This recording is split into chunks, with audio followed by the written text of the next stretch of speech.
sometimes when I was in SM, I would get a press release. बोलेंगे आज इधर ये हो रहा है, उसको cover कर लो, इधर वो हो रहा है, उसको cover कर लो. It's very easy. So I'm just saying. I'm not saying if I had a male colleague, he would have not done this. But इतना मेहनत क्या करना है? ये story आ गया, इसी को जाके shoot कर लो. But as a woman, what happens is you tend to feel. जैसे मैंने ये Diane वाला example. So you will feel more. क्यों होगा? You're going to. I thought that I, as a woman, I can't generalize again. There will be a lot of men who might say, "Nee, we were equally doing human stories." I can't, but I can speak for myself and say I ended up doing more human-related stories of human predicament, social issues than my predecessor, who was there in Assam reporting at that time. That's for sure. So, if you, to answer your question, I can say that we do have a tendency to cover more humanitarian issues and social issues. And less of politics. Like आज ये हो गया, क्या कहते हैं, NCP में split हो गया party. The male journalists will be more interested. But उसी दिन अगर धारावी में कुछ हो गया ना, then they will say अरे इसको करते हैं. So there is sometimes there is a toss up, right? Because there's only so much time, there are deadlines. So women are required so that these human stories get reflected. And there is good balance. I think you all have spoken. Let me take from there and then we go to the 3 questions that I wanted to answer and then we have to wrap up. Ma'am, you mentioned that in cities like Mumbai, women are more visible, whereas compared to other areas, they're not. And hence, men treat them as like a different sort of things. So, but ma'am, at the same time, Delhi, which is just as developed as a city like Mumbai, still women are seen less, trust me. There are more women visible in Bombay. So why do you think that contrast lines? People are more conservative in Delhi. Bombay is very metropolitan, And in Delhi, the tendency is bhabi, behan, women are like that. Women are looked at in that mother system, right? And whoever is not mother sister is fine. It's like, but Bombay, that feeling is not there as much. Because I've lived in both cities, I can tell you this. That respect for women, for the gender is more among boys, I have seen. Yeah. Hello, my name is Mishra and I have a question completely out of curiosity. Can journalists use a pen name like ghostwriters to prevent gender bias? I think they can if they want to. That will just change the pen name in their reports to prevent gender bias. To prevent gender bias, or like he was saying, to prevent the backlash, safety. Yes. But most journalists don't do that. It's supposed to be a profession where you are, where you come with that sort of courage of conviction. Yeah, and how do you ensure your reporting are balanced and fair? It's a very big, large topic. I need another session. it comes from basic integrity. Na? It's like asking, how do you ensure that you're a good person? And you only do good and you have to have a basic sense of integrity. Like they say, my definition of integrity is what you do when no one is watching. So you have to have that sense of integrity to do a balance. I won't be unfair to anyone. I recently watched a series based on our book.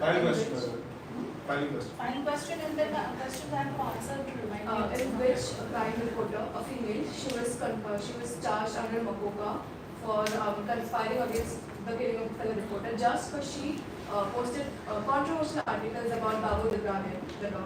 So, can you tell me how do you guys make sure that such things will happen with you after you post articles and publish articles? All the time.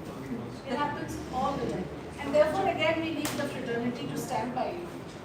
Every profession needs a fraternity, So, Priya Ramani case, I don't know how many of you follow, she was abused by her boss.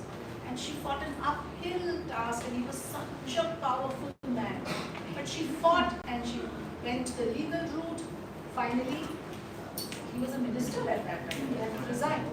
So if the fraternity backs you, because the other journalists all spoke in her favor and says, no, this was wrong done to her. And she was being targeted for other things also. But finally she did manage to, get him out of his job and all. So it is a struggle, it's not always easy. But these are the, professional hazards. Do you ever feel afraid or hesitate to publish controversial articles? That again depends on how much courage of conviction you have. Some journalists, they are unafraid. And of course, journalists have got killed, murdered, they've got blackmailed. All of these things happen. It's not like I'm saying it's like a bed of roses. It's very difficult. Have you ever got such? No, I have not got any threats. I get very unsavory comments sometimes. Like people say, "ये वाले this side of the politicians will also give me galis and the other side also." They say, "Oh, you are very in favor of BJP," and some will say, "Oh, no, you are totally in favor of Congress or something." So that happens, but not like I was never threatened. Just to use it, Marcella, many channels today TRP more will cover major news and not cover the smaller news. So they want a masala to put and to terminology. So the smaller news, such as but the major issue for this in a small locality sometimes press and many people are not aware. So how can that be changed? So that's why I say a local journalist is a very powerful person. Whoever is covering the stringers, if they cover a story, the people who are in bigger newspapers, they pick up from the local. Say there are people who read all the regional newspapers, editors I'm saying, and they will pick up stories. So it is very important that the local guys cover it first. मतलब हर story पहले national news में नहीं आएगा. And it is futile to expect. वो पहले midday mirror में ही आएगा. वो पहले अपना tabloid में ही आएगा. Then it will get noticed and then it can become a big story. Yeah. Now let me answer the 3 questions, please. Before you answer the 3 questions, I just had one small question. Yeah. We spoke about public consultation. So, Inspire India as an organization works a lot within, conducting surveys by registering people under government schemes and, just getting to know what the ground reality of situation is. Do you think that incentivization of public consultation is a good idea? And whatever incentivization, I mean through monetary aspects or by certain benefits. Like, do you think that's a good idea? Because a lot of people do not think that participating in these surveys is not a part of public good, but it actually is. So, how do you think this incentivization could work? Not just in a monetary sense, but something beyond that. And what kind of incentive? Right. So again, we can think about it. No. This is a very, very nice, important thought, I will say. And this thought was necessary, right? Because all the time we think of solutions. It's not the first time that I have thought of this solution. Somebody before me have also thought of this solution. Why is it not happening? So you have come up with a point that can make it happen. Alright. So I think we can talk about it. So next time we have a conclave where the ministers are there, MPs are there, like if I am there as a journalist, I will raise this point. That a student from Ashoka University who has said this. I will raise it for sure. Thank you for that. Now, if I may, you said that women can bring a different perspective to journalism because they are often more nurturing or they have a more human inclination. In today's world, where womanhood is defined a lot by performativeness and by a traditional femininity, which is very restrictive to it, do you think it's fair to say that that's what women bring into journalism is something, women are considered, it's always seen as what you bring to the table, as a mother, you're nurturing, you're teaching, you're self-sacrificial. So in that sense, is it fair to say that it's a nurturing and emotional aspect that they bring to journalism when they do, of course, so much more, such as your experience They do also? so much more. It is unfair. One thing I would say that this mindset is still there. Like when I joined the profession, I was told you cover book reviews, you cover events and fashions. And I was like, why can't I cover crime? I want to be a crime reporter. But there is always a hesitance to send women to do those sort of stories, right? But what I meant was more, I think I didn't communicate properly, because what I meant was that, this is what I've seen from my experience, that hardcore politics takes so much of our news space. And if you notice, I think it is to do with the fact that newsrooms are dominated by men. Because that adrenaline rush, and these other humane stories, they do not give you that kick out of it. Because you're not sitting next to a politician, it's not giving you that equals. You are sitting in Dharavi. So I think women are required, I don't know, I could be wrong. I feel that sometimes that sense of balance, women editors bring. Because when I was the output editor and a bunch of 50 stories would come, and उसमें से 10 story लेना है, उसमें से headline कौन सा करना है, I definitely found myself very different from the other male colleagues, because they have a tendency to go for teen Modi के headlines, फिर ममता बनर्जी का headline, फिर politics, मतलब hardcore politics, and then I would say no, new education policy क्यों नहीं है headline में? Let's do that. I would be, I'm not saying maybe the nurturing word was not correct, but I would be more, inclusive in my idea as a leader, as an opponent. I think To if that I extent, can add to what I feel like you were saying, and please correct me if I'm wrong. Women often are a very silenced perspective. So how women's words are different from men's words, because the hazards we have, the barriers we have are different. So our experiences as women, and women in the most expansive possible definition, are very different from the worlds of men. So I think in that perspective, we bring a lot of stories to the table in a manner that a men's world may not give them a perspective to. But I think to see that they are either nurturing makes it a very restrictive and generalized in that sense. So am I right in Yes, that? you are absolutely right in that. You're absolutely right. Thanks for pointing that out. Any other thing that I missed, or you have a counter? Like she countered me very well. You can always counter. You back it up. You have to back it up, like she did. Yeah. Anything else I missed, or I've answered the questions? I think we can close then. Yeah. Yeah. There was a question I had. Yeah, Azabah. One last So, question. Your favorite type of news too. what do I like covering? Yeah. So, off late, I'm doing more opinion pieces. I am, right now, if you ask me what I like covering, I'm doing more of global politics. So, I am studying what's happening with the Israel-Hamas, is Iran going to attack? So, I am enjoying, because for a long time I was doing the domestic national politics, and I was based out of Assam for 5 years.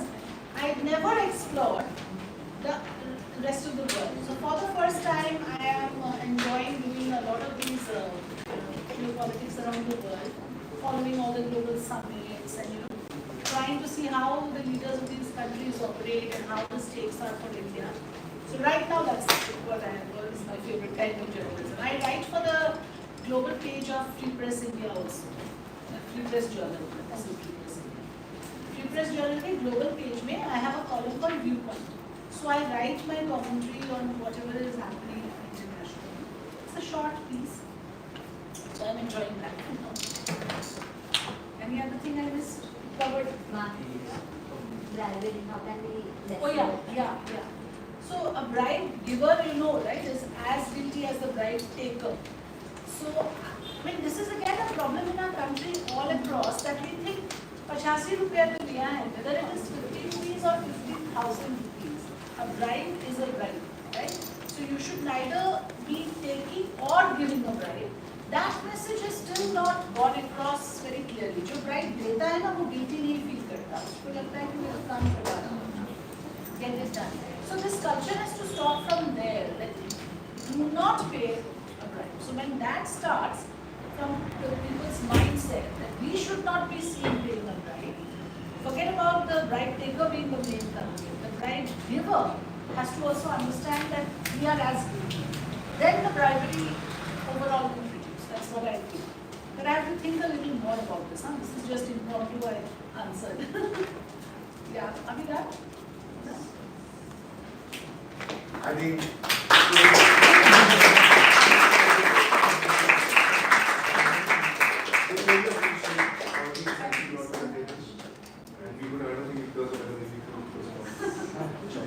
So nice. Thank you for having me, especially to Siddhant and Piyush. Thank you so much. Thank you so much, ma'am. Great session. So I'd just like to quickly share about this little activity that we as Team Inspire India, actually we as citizens of this country did yesterday. So yesterday at outside Mount Mary's Church, okay, we organized a Reclaim the Night candle lighting, prayer meet kind of a thing for the victim of the Kolkata rape case. So it initially started off at somewhere around 10 p.m. where it was just, I think, 7 of us standing outside. Yes, 7 of us, that was just me and Mehak and our family standing outside Mount Mary's Church. And we were actually thinking about, just lighting a few candles and to stand in solidarity with the victim of the Kolkata rape case. But turns out that somewhere around, in the next 2 hours, somewhere around 200-250 people came and they showed their solidarity too and lit candles. So the one message, I don't clap, it's fine, but the one message that I would like to give out over here is that this is what the power of civil engagement is. It's just as ma'am said, it's a domino effect. You have to start somewhere. ठीक है, एक tile जो रहता है वो बस गिराना रहता है, and after that everything just follows right in place. So this is one thing that we must learn, is that if we start somewhere, pick up one initiative, even if we light one candle over there and put up 1 or 2 posters, which is exactly what we did yesterday, people will follow and people will stand in solidarity. And the last 12 hours I've only been thinking about this, and it struck me that just one candle had to be lit over there for another 250 people to actually come together and show their support and stand in solidarity with that one victim. Which means that this is the power of democracy. This is where, if one person just giraufies that tile, this is what is going to happen. Everyone's just going to follow and everyone is going to stand in solidarity with whatever has happened. And people do have opinions. Trust me, people do have opinions. They just don't have the patience to express them. And this is exactly why, the Civil Engagement Summit had been organized, so that it starts somewhere. This important discourse on having this bottom to top approach, where we first start discussing domestic policy, where we first start discussing domestic problems and then move on to the greater problems that concern all of us.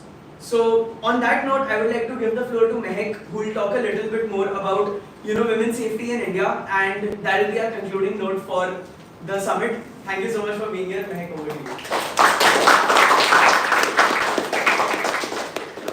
Last night I feel the most surreal image that hasn't left me is a 6-year-old girl. She came with her mom. Since we didn't have many people, we were like 7 people, what we started doing is we had candles, and I went up to people and saying, do you know what happened at Kolkata? Would you like to land with us and stand with us? There was a mother and daughter, and I went up to them and I told them, and the mother looks at the daughter and goes, you remember what I told you last night, right? So we're going to stand in solidarity for that. They lit the candles, and that girl, 6 years old, had tears in her eyes, and she was standing there crying because I think it's the first time she's understood what it means to be a woman in India. And I remember being around 8 years old, hearing for the first time that I think in a school bus a girl had been raped, and as a school-going child, my mother felt it was necessary that I know that this happens. And I remember crying, and it's like you don't understand exactly what's happening, but even as a 6-year-old, that is the first experience of womanhood. It is not your period, it is not hormones, it is not the first boy you had a crush on. It is the experience of realizing how dangerous it is to be a woman. And as you grow older, it's realizing how much of it men do not understand. Men's worlds and women's worlds are very different. If the way they look at men who would perpetrate is also very different. All of these men, and I have worked for POXO cases. I'm a law student, and my first semester, my first internship was at an NGO for POXO. And I was reading cases where there have been these young girls, and POXO is basically protection of children from sexual offences. And I'm reading the heinous ways in which they have died, and they are the accused are sitting next to me, no handcuffs, chappals, jeans, looking just like any one of us do on a regular day. You will not be able to tell them apart. For men, the world is divided into bad men and good men. For women, this is a spectrum, right? There is a spectrum of men who we are closest to, who are friends, who have misogyny in the back of their mind. And every woman will know it. And you tell your daughters, you tell your wives, you tell your sisters, usse dur rehna. We don't tell the men. We don't tell our brothers. And that's what needs to change. The conversation within our households of talking to our brothers, of talking to our fathers, of talking to our sons needs to change. So I'm just going to take like a minute and I'm going to ask you guys what you think, especially the boys. I want you to tell me what you think is an issue that women face in India. And I'm not going to ask you like in rural India or something, in your demographic, in your houses, what do you think is one thing your mother or sister faces that you have observed? Anybody has anything to contribute?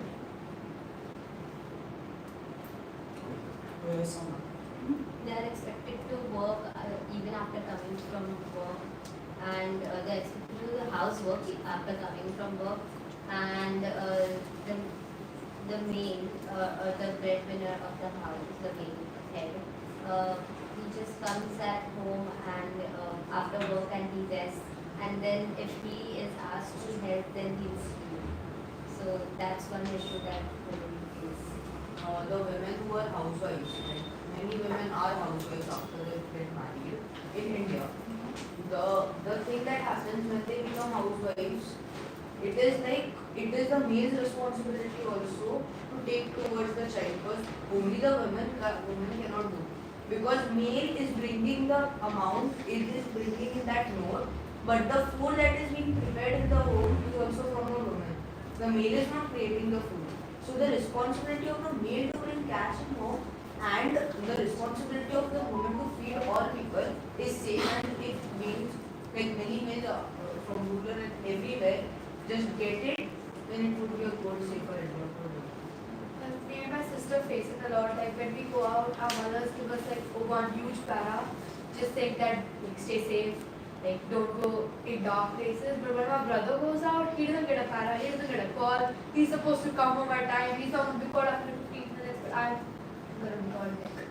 Pressure of grandparents to working women, like working mothers, to take care of the children, to take care of the household, and still, being tortured by their grandparents that you are not taking care of the child properly, and you are just working and doing this and that, and limiting their resources in each and every way possible, so that she is forced to leave her job.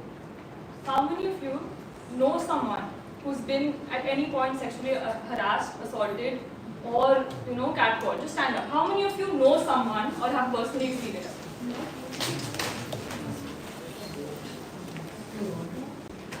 Okay, now how many of you know someone who's a perpetrator or who has catcalled someone or sexually assaulted? Please remain standing. This here is the problem. We all have stories. We all know women, and every woman has a story of being sexually assaulted, of being catcalled, of being harassed, of being made to feel sit up, or being made to feel uncomfortable in spaces. Very few of us know perpetrators. And this is the problem of rape culture in India. The problem of not being able to identify the problem, which is why the onus falls on women. Aap andar raho. Kapde kaise pehne hain? I like to add to that context. So I recently read something on online. It showed that a 6-year-old girl, who's not in India, globally देखो, 6-year-old girl had been sent home just because she was wearing a dungaree जो पहनते हैं like without the t-shirt, crop t-back t-shirts, dungaree. 6-year-old girl, she was sent to detention इसको भेजा था. उसके parents ने बोला मैं क्यों चेंज करूँ? 6 साल की बच्ची को क्या हुआ? And then like no, you go home or we're going to suspend her from the school. 6-year-old girl was sent home just because boys are looking at her. If those boys or professors are getting distracted by a 6-year-old girl, I think we know where the problem is. Women are supposed to wear some types of clothes because men cannot control themselves. Women are seeing other people. Now, we all know about Really, men can control themselves. They aren't asked to control themselves. But women need to wear specific types of clothes so that that men don't like watch them or see them. And I'm pretty sure every and each one of us over here know about homosexuality. If other women can control themselves, then why can't men do that? Even if men can, like, not generalizing it, talking in general, not like Enough men, not all men. Not talking about that. Control their lust. That's You can, the way that certain men look at you, you can be wearing a full salwar kameez or even a burqa and you can feel naked because of the way that they step at you. So the whole question of tu kya pehni thi is absolute BS because even like necrophilia exists. Women, there's a museum somewhere in the world, I don't know where that is, but they've displayed the clothes that girls wear when they were raped. And it's so sickening. There's a 6-month-old child. Monks prefer to hire women over men because of necrophilia. And India has no law against necrophilia. Necrophilia is sexual intercourse with a dead body. There is no law against it. Because a dead body is not considered living, in law we do not consider it to be rape even statutorily. This is the problem of rape culture, and this is what we don't realize. So what I'll say is go home and understand the fact that men, what we need you to do is become part of the conversation. You don't need to protect your sisters. We have Rakhi coming tomorrow, right? You don't need to protect your sisters. What you need to be mindful of is how you treat other women. We can protect ourselves, we really can. What we can't do is change how men treat us, which you can do as men, When you see a friend of yours make a sexist joke, don't laugh. Spoil their fun. When you see your friend, look at a girl the other way, stop them there. Spoil their day. Break friendships because of it. It doesn't matter if there's 1 out of 10 men who's bad, if the rest of the men are also quiet, you are just as much as part of the problem. Mahabharat सबने सुनी है. साड़ी एक ने खींची थी, सभा पूरी चुप थी. Don't be the sabha. Thank you.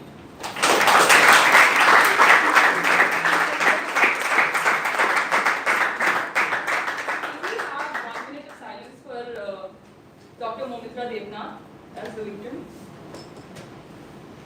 Just stand up and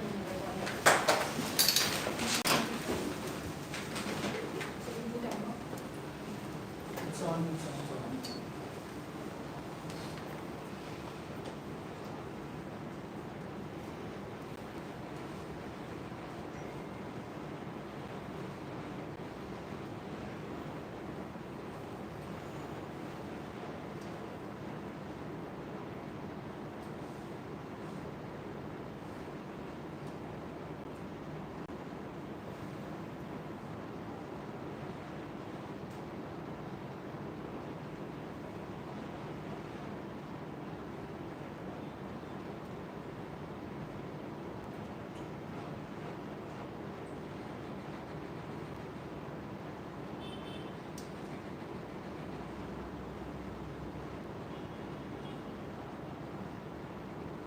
Alright. in this 1 minute, 3 women have been killed.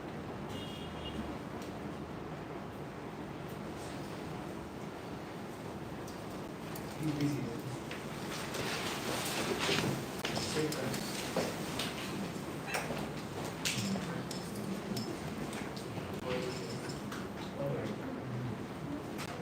On a lighter note, I really appreciate you guys coming out for civil engagement. Chapter 1 is now coming to an end. We're going to carry on with the closing ceremony. That was on purpose to make you laugh.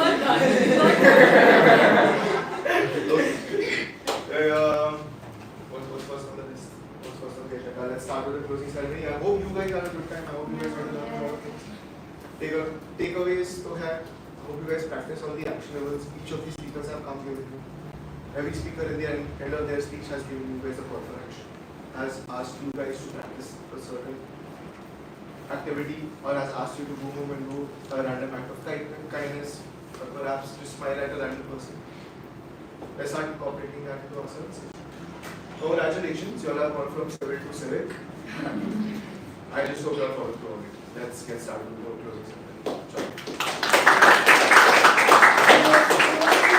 Inspire India, please inspire India.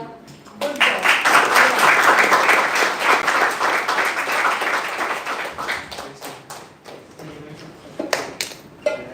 Hello everyone, I'm Dheer.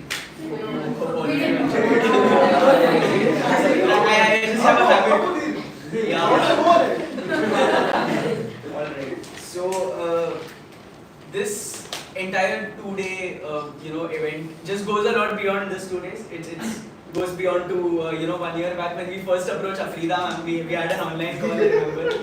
One of our first speakers, by the way. I'm so glad she's here today. Thank you so much, ma'am. So again, I mean, I would not like to talk about how much effort we put into this entire summit, and because we had to. So and Mulsit did most of the work too. Anyways, but I would like to talk about the vision of Inspire India a little bit more. So when Sid came to me with this idea of Inspire India, we thought that this should just be beyond a civil engagement summit. And we did everything before we organized that civil engagement summit. We started a podcast where we had a group of very, very intellectual teenagers just talking about politics, and very conveniently we named the podcast Teens Talk Politics. After that, see you all. All three. We have not released episode 2. Okay. Followed by that, we started a program known as the Sarkari Benefits Program, where we tapped into these places that have been occupied by a lot of underprivileged people. Other than that, we went to cooperative housing societies where we set up campaigns for the house help, the maids, the securities in that particular area, and we registered them under a fixed set of government schemes. Other than that, we also started writing. We thought that in this digital age, we must not lose out on the essence and like try to tap into spaces where people actually take out their time and read things instead of just scrolling on social media. So we started the Inspire India Digest, where we have a lot of writers writing with us right now, and really intellectual articles, just presenting different perspectives about how global politics and national politics look like. But the one very important thing in all of these projects, including the Civil Engagement Summit, is that all of these projects have one pure intention, that is to increase political awareness and participation in this country. We spoke about the voter turnout in our entire nation. We spoke about how, no party is perfect. We also spoke about how policy works in theory, how policy works on ground, how politics works on theory, how politics is on ground. And other than that, we also spoke about this one particular mindset that, Pooja ma'am told us about yesterday, that you should have, the charitable mindset and the mindset of kindness, the difference between the two things. So again, this is what Inspire India is about, increasing this kind of awareness, bringing these young people together. And I have a good news for all of you. All of you present right here are a part of this Inspire India team. So you will be assigned work. You will actually have to go to places, volunteer with some of our project managers, participate in your own capacity to help us increase this entire project to a national level and probably to an international level as well one day. But yes, the goal of Inspire India is to just have these people, have these young minds come together to be aware, to absorb this information that is unbiased and untainted, and just to work on it in a way that all of us make informed decisions about our community.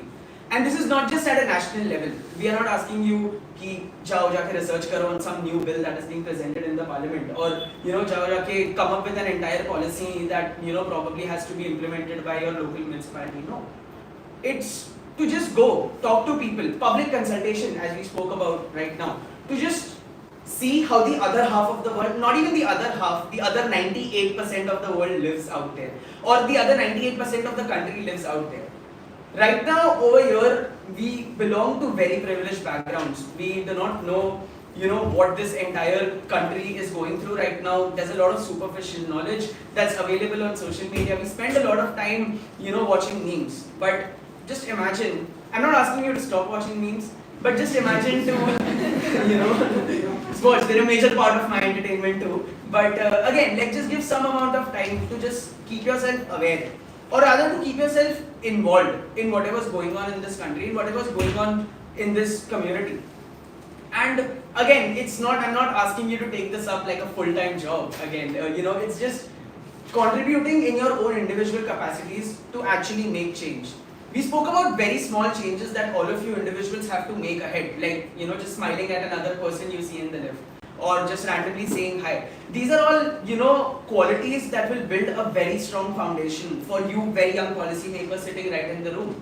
And this is coming from someone who has sort of built that foundation as well, because I know before I went to college, this last 1 year has transformed me so much. Working with Inspire India after going to college is that I make sure that I, call the people who kind of, work for me. I never say that people work for me, I say people work with me. This makes a change, Even when you sit in an auto rickshaw, you always address the auto driver as sir or ma'am, and whatever. So these are all, small things that you can embrace and become better policymakers in the future. Other than that, it's just this one quality that has helped me a lot throughout running this organization, is that humility is a very important part of your personality that one must develop till an extent. And this is not because it's nice to be humble, but for your own help, like your self-help, it actually helps a lot that if you're a little humble and a little more kind to the people around you. So again, everyone, thank you so much for coming to the Inspire India Summit, and welcome to the Inspire India community. Thank you so much. We would like to felicitate the speakers who've taken out of their time today and been here with us. Can we please felicitate Dr. Narayan Iyer?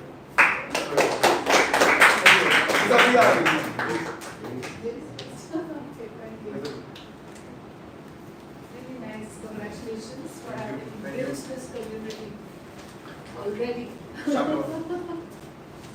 very engaging and everybody is very participative. That makes a lot of difference.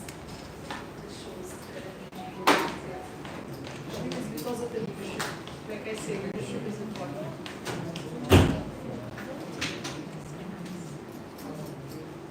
Ma'am, please, if you go down. No, I have to ask the stage. So much.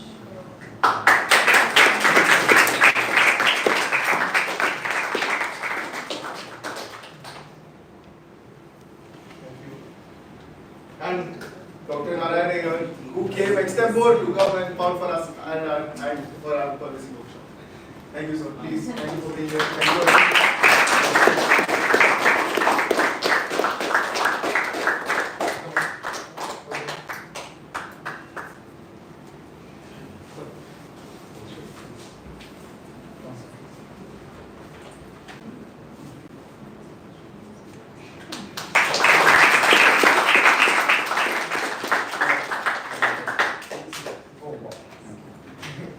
So again, don't miss that OTP.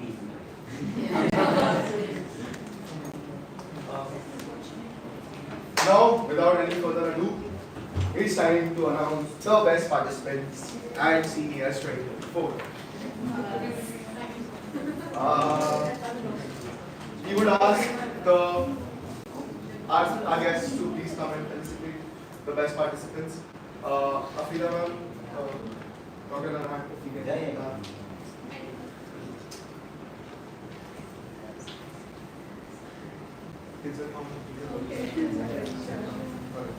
First up, we have, okay, I want to go.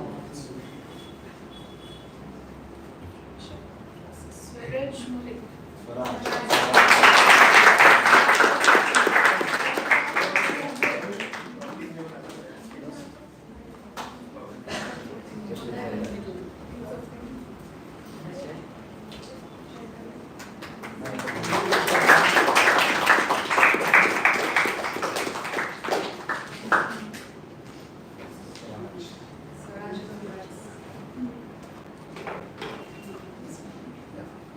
Mahi Patel.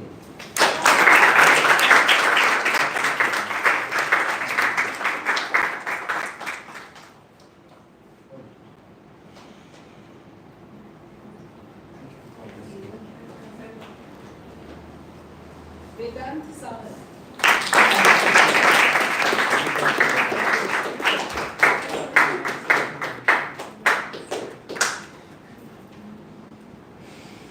Solve with hectares and acres. 81,000. Alright. Now it's time to announce the winners. The verbal mentions. Don't worry, just because you don't have a certificate doesn't mean you're doing it works. The verbal mentions get to have their own blog at Inspire India and get a research team to help assist them.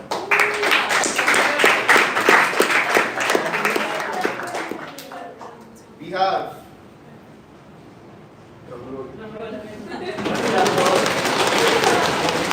Trisha! Okay, you guys just stand in your place, please, please. Raja.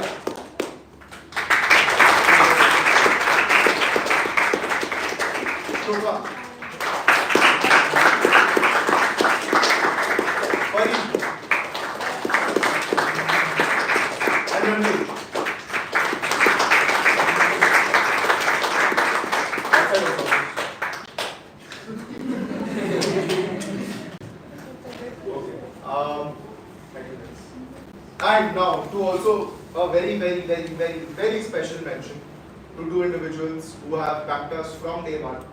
They're here sitting amongst us, and they've had faith in the project ever since it was in its nascent stage. Kartavya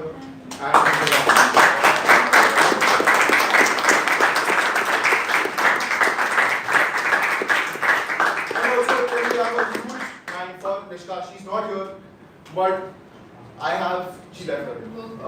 She's not here, but without her, no logistics would be possible. She stood at places at 10:30 in the night, fought with her parents to come and give me flyers for Inspire India. She's run around to schools outside, stood outside fairs to give out flyers. Would have been possible without her. Nishka, if you're watching this, thank you for everything.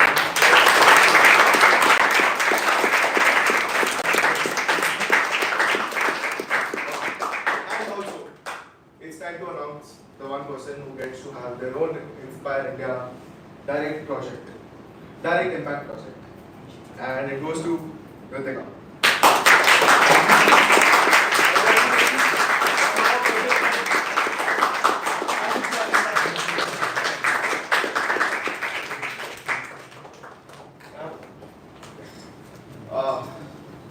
Okay, why not just you?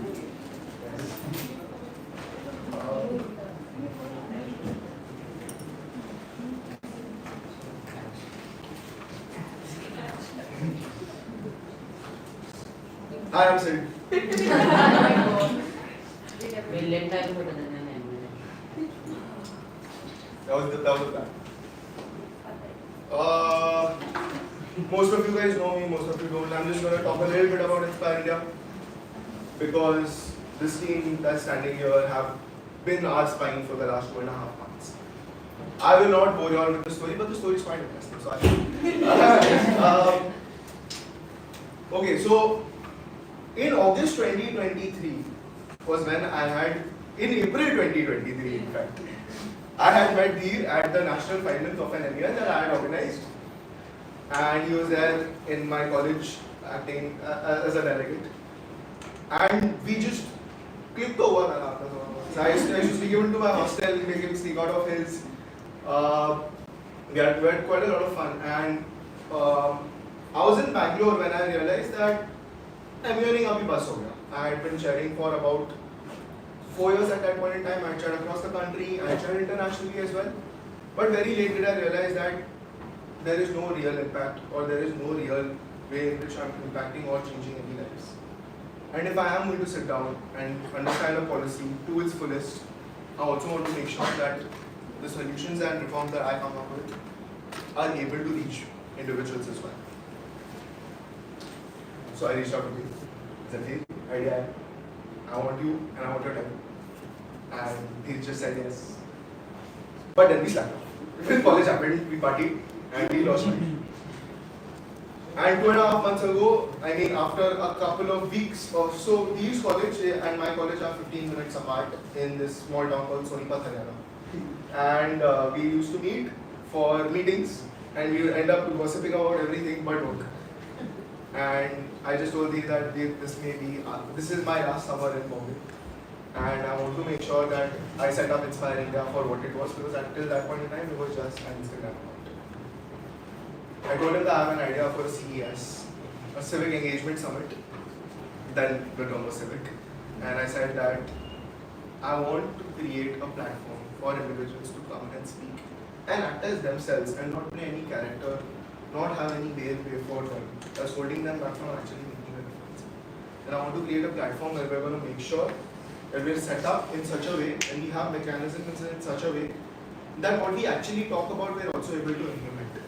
Because let's be honest, it's very easy to stand on the other side of the television and point at the world and talk about how things should be, while we do nothing to be a part of the solution. That act is as good as not saying anything at all. And I wanted to put together a summit and an organization that actually works towards improving somebody else's life. We fail to understand that being a leader in your immediate community is easier than you think it is. With the amount of resources that you guys have access to, with the access to social media that you guys have, you have the power within the palm of your hand to make a difference. And we spend it watching videos. I wanted to find a mechanism that could bridge these gaps and come together to bridge the gap between solutions, ideas and solutions and their implementation. Small thin line in between where we actually miss out on the fundamental payments when it comes to talking about implementation. Today you guys sat with me and in 15 minutes I just had to ask you guys the right questions and you guys gave me the answers yourselves. Your perspectives actually helped shape a policy that if we did try to put to use, I mean it does need a lot of work, but it's something to stand on. And until 2 days ago, you guys knew that there were women issues in the country, but all didn't know how to. It's easier, and I think Dheer and Meher gave the perfect example when they said that they had an idea, they had the passion to execute, and with that passion and that want to put something together, You just have to own it. And that's what Tia and I did. It was just the two of us in the start. And we just said, okay, you know, we'll find people along the way. Because we find people who have faith in the idea of Inspire India in itself, to come together, to come with us and create a forum to actually make a difference. Your ignorance is also a part of the problem, and that is a way that we need to get rid of. I promised you guys that I will make sure that your chins are up when you walk out of this room. And that was the entire point when I was designing these seminars with these speakers, was to put together and design a summit in such a way that they give you the solutions as to what you can do in an individual capacity to make a difference in somebody's life, else's life. All you guys know that you guys were charged a certain fee to come to this summit. And that resonates with the idea of Inspire India as well, because we did actually have a crowd